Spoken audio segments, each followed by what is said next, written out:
Hi everyone, welcome to Football Analytics, where we use data viz to find betting insights and uncover market trends.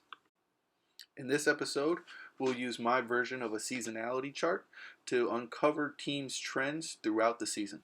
This is my version of an NFL seasonality chart. You have a few options that you can do to decide on what you look at. First, you can select a team, or you can select whether you see the results based on the game or the spread.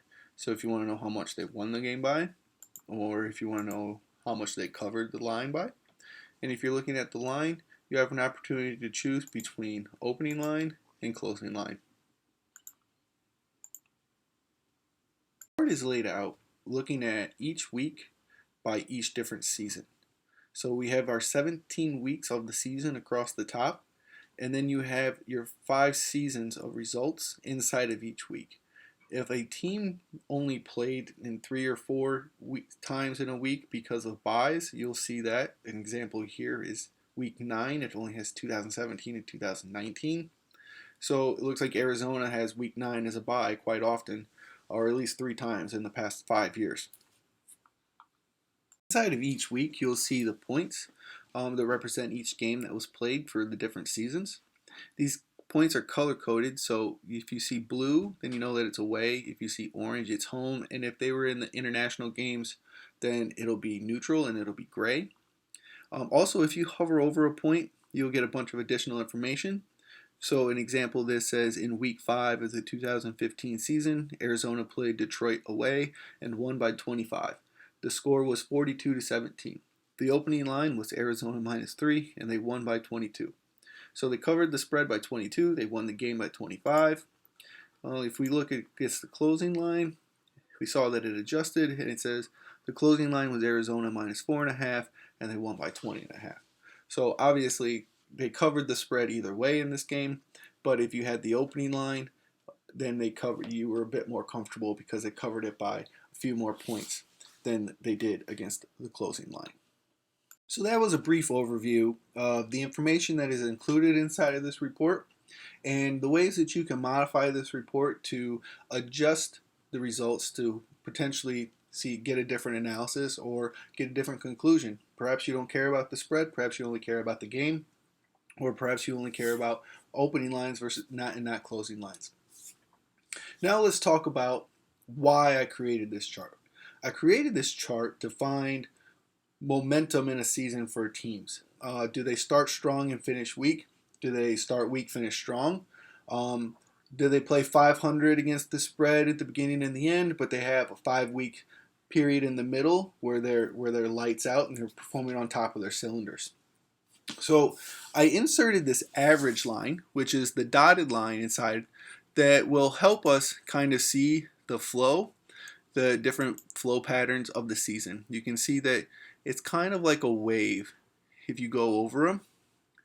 And then, so it helps you understand that if a team is consistently doing good or consistently doing bad. And we can see that Arizona is a team that closes out the season strong. And based on this, with the 4-1 in week 16, the 3-1-1 in week 17, and the fact that their averages are pretty high. It looks like at least an average of about 5 per game and 15 in week 16. That I would say that Arizona is a team that I would be looking to back at the end of the year when nothing else matters and when they have nothing else to play for. Arizona is probably a team that could be worth a couple of dollars to invest. Now here's a look at a few other teams that have piqued my interest. The next team that I want to show is Baltimore. And they get out the gate quickly, as you can see with the chart. Baltimore, John Harbaugh does a great job getting his team prepared. But then if it's bookmakers' quick adjustment to the team or fans' exuberance to back them, for some reason they underperform in the following weeks. And so 2, 3, 4, and 5, I would look to fade them. I would probably even fade them in week 6, but I would start to be a little cautious.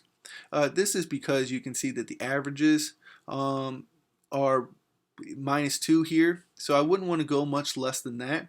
And they have if you bet against them, it'd be winning here because they have losing weeks. Weeks 7 and 8, I'm going to back off because the data doesn't match. The averages are above zero. But you have a losing record in each week. So I'm going to skip 7 and 8. And then I would look to really jump on Baltimore strong during their peak in the middle, weeks 9 through 13. They have 4 weeks here where their average is nearly 10 points or more. And they win consistently with a 14-6-2 ATS record in weeks 9 through 13 over the past 5 years. So that's a very strong 5-week period there and a good time to put some money down on Baltimore. Next team I want to look at is the defending Super Bowl champs, the Kansas City Chiefs.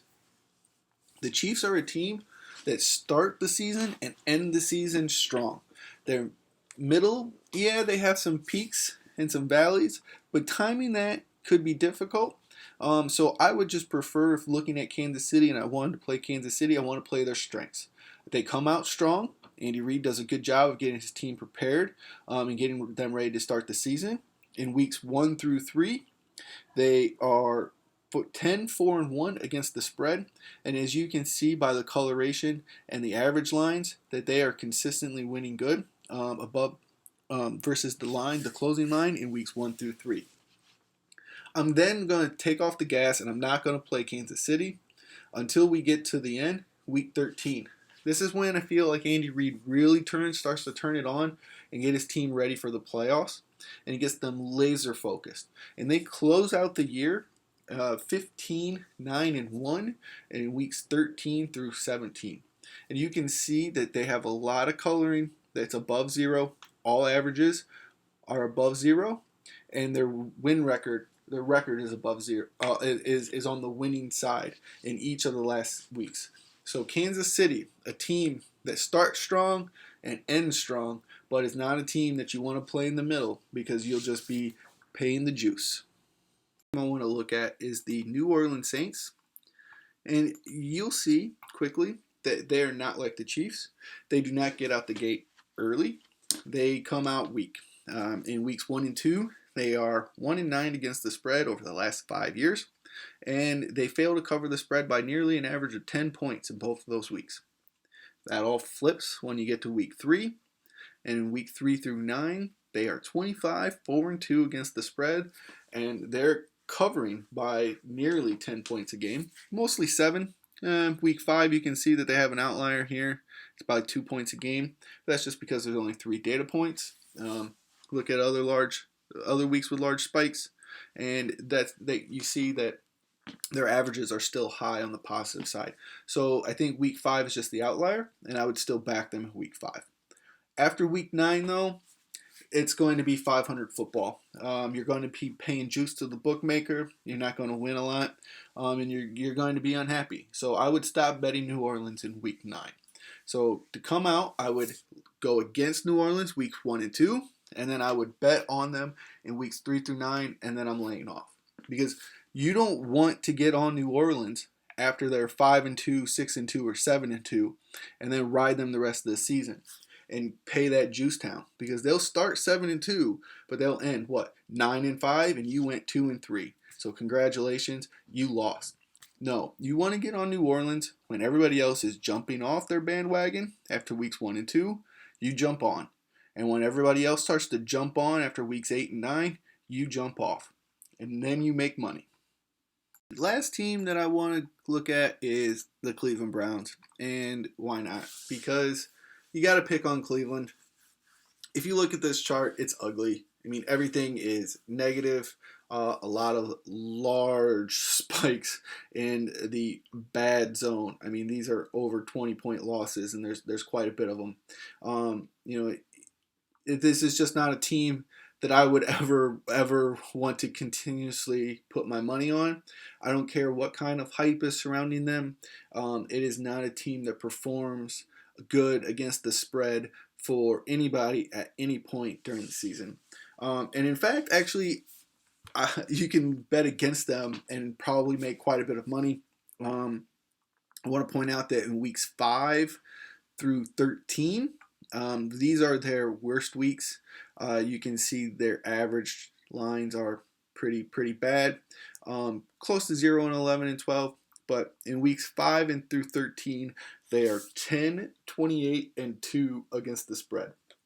So when you talk about the middle of the season, I mean that's as much of the middle of the season as you can possibly get.